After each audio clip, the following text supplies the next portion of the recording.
All right, so a couple more things I want to cover real quick before we go. Can somebody first? We'll get to Cuba, but keep an eye on the Discord because there might be some good Discord questions, which we'll get to. But let's start with this.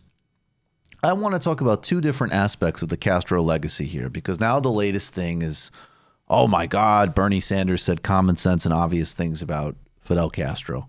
I just want to say Jennifer Rubin said, I can't believe that he probably won't go to AIPAC, but has a problem with Fidel, but seems to think Castro's fine, to which I would say, I would certainly pick developing world liberation over apartheid.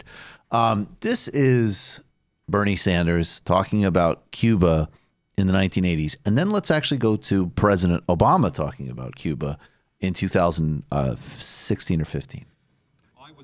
Back in the 1980s, Sanders had some positive things to say about the former Soviet Union and the Sandinistas in Nicaragua. And everybody was totally convinced. Here he is explaining why the Cuban people didn't rise up and help the U.S. overthrow Cuban leader Fidel Castro. He educated the kids, gave them health care, totally transformed the society. We're very opposed to the authoritarian nature of Cuba. But it's unfair to simply say everything is bad.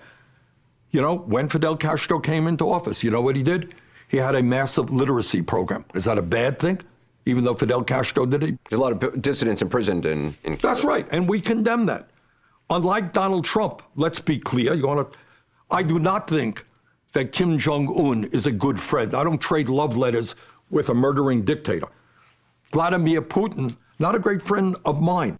And by the way, I just want to say politically, he's going to need to do stuff like that, and that's a smart pivot.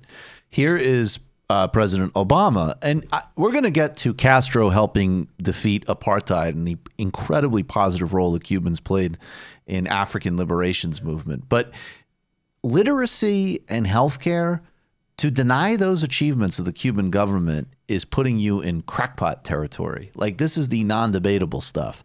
And this is what President Obama said. And I said this to President Castro in Cuba. I said, look, you've made great progress in educating young people. Every child in Cuba gets a basic education. That's a huge improvement from where it was.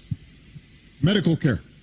The life expectancy of Cubans is equivalent to the United States, despite it being a very poor country, because they have access to health care. That's a huge achievement.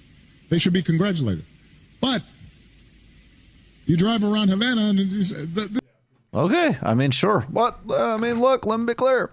But I think he actually just said the big gains right there, which are massive world accomplishments, which we all should remember and are incredibly to the credit of Castro government. You just watched a Michael Brooks show video. Subscribe to get them all. Why wouldn't you? Don't be foolish. Click subscribe below and become a patron as well. Patreon.com/TMBS. Thanks, everybody.